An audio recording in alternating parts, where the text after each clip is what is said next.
1 फरवरी 2025 अयोध्या में एक 22 साल की लड़की निकली थी घर से भगवान की कथा सुनने, ताकि उसके आने वाले कल पर भगवान की कृपा हमेशा बनी रहे। लेकिन जब वो कथा सुनकर घर वापस आ रही होती है तो रास्ते से ही गायब हो जाती है। इधर उसके घर वाले अपनी बेटी का इंतजार कर रहे होते हैं। काफ़ी समय बीत जाने पर भी जब उनकी बेटी घर वापस नहीं आती तो वो लोग और भी ज़्यादा परेशान हो जाते हैं। पूरी रात उस लड़की के परिजन उसकी तलाश करते रहते हैं। इंतज़ार करते करते सुबह हो जाती है। तभी एक आवाज़ उनको सुनाई देती है। वो आवाज़ लड़की के जीजा की होती है। वो लड़की के परिजन को बताते हैं कि उनकी बेटी मिल गई है, गांव की ही नहर के पास है। लेकिन लड़की के जीजा बहुत ज़्यादा डरे हुए थे। उनका पूरा शरीर कांप रहा था। लड़की के परिजन उनका हाव भाव देखकर और भी ज़्यादा डर जाते हैं और आनन फानन में दौड़ते हुए उस नहर के पास जाते हैं जहां उनकी बेटी के बारे में बताया गया था। लेकिन जैसे ही वो अपनी बेटी के पास जाते हैं, उसे देखकर उन लोगों की रूह कांप उठती है।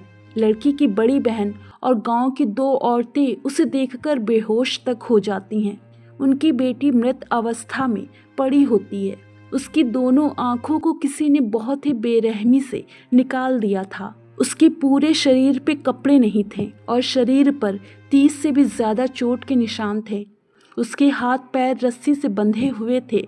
उसकी पसलियां टूटी हुई थी। जिन लोगों ने कपड़े से ढककर उसकी लाश को उठाया था, वो लोग बताते हैं कि उसके पैर भी टूटे हुए थे। आखिर एक 22 साल की लड़की को कोई इतनी बेरहमी से कैसे मार सकता है? उसकी किसी से क्या दुश्मनी हो सकती थी? लड़की के परिजनों का शक है कि उसके साथ बलात्कार भी किया गया है, क्योंकि उसके प्राइवेट पार्ट्स से अत्यधिक रक्तस्राव हो रहा था। इसके बाद पुलिस ने घटनास्थल को देखने के बाद पुलिस की 4 टीमें गठित की।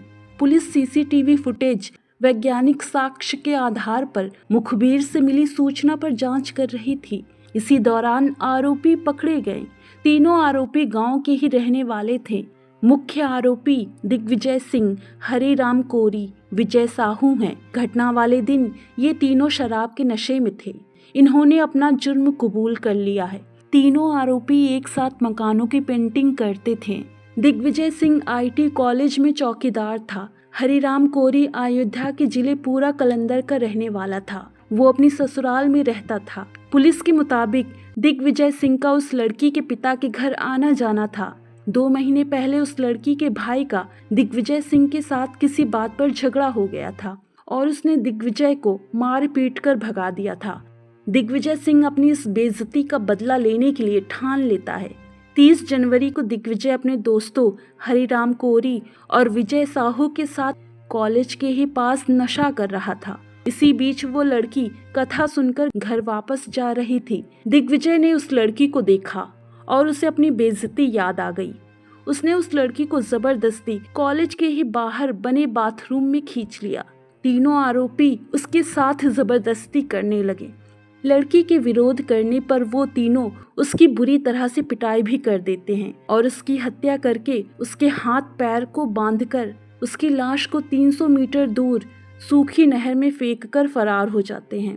थोड़ी दूरी पर कथा होने की वजह से उस लड़की की चीखें किसी को भी सुनाई नहीं देती।